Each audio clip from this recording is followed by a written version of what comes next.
À l'entame de ma réponse, je voudrais, avec émotion et non sans gravité, réitérer les condoléances et la compassion du gouvernement à l'endroit des familles éplorées par le drame du 17 avril dernier.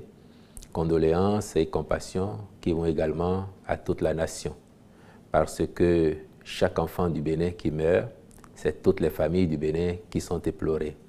Davantage quand il s'agit de plusieurs d'entre eux, et dans le cas d'espèces, de 54 stabilisés, même si ça ne fait pas les 70 et plus que les gens ont annoncé, c'est beaucoup.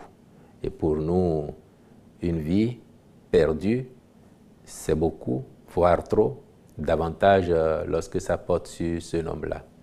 Les soldats qui sont tombés, ce sont nos enfants, ce sont nos parents, ce sont nos amis. Il est difficile d'en parler.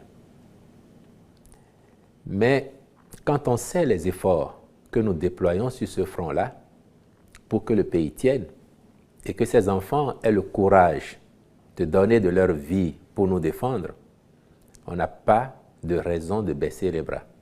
On n'a pas de raison de ne pas y croire.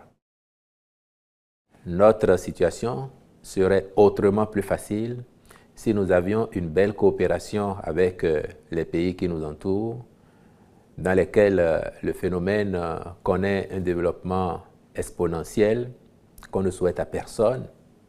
Donc notre situation serait autrement plus aisée si nous avions une belle coopération. Mais lorsque vous savez que les points où ces attaques du 17 avril, notamment, sont intervenues, sont sur la ligne frontière, vous pouvez comprendre que si de l'autre côté de la frontière, il y avait un dispositif au moins comme le nôtre, ces attaques ne se dérouleraient pas de cette façon ou ne se produiraient même pas. Ce n'est pour accuser personne, parce que vous savez très bien que nous sommes assez responsables. Nous ne battons pas notre culpe sur la poitrine des autres. Donc nous continuerons d'assumer nos responsabilités, de mettre les moyens qu'il faut, de recruter les hommes qu'il faut, de sensibiliser aussi. Et nous engageons aussi le commandement à être encore plus efficace, encore plus proactif. Vous dites, ces personnes, ces criminels, et en agissant ainsi et en diffusant des vidéos, cherchent à humilier notre pays. Je dirais qu'elles cherchent à saper le moral de nos troupes et du pays lui-même. Mais encore une fois, nous ne céderons pas. Et nous avons une conviction. Nous avons une conviction. La conviction, c'est que tôt ou tard, nous viendrons à bout de ces criminels et de leur entreprise mortifère. Nous viendrons à bout parce qu'une armée régulière, bien équipée, avec des hommes déterminés, avec des troupes en nombre suffisant, ne saurait battre en retraite face à des groupuscules de criminels, même s'ils ont pour eux la cruauté et l'effet de surprise. Le temps viendra où nos hommes se seront mieux habitués à leur mode opératoire et seront encore plus efficaces pour les repousser et en tout cas les empêcher de prendre pied chez nous.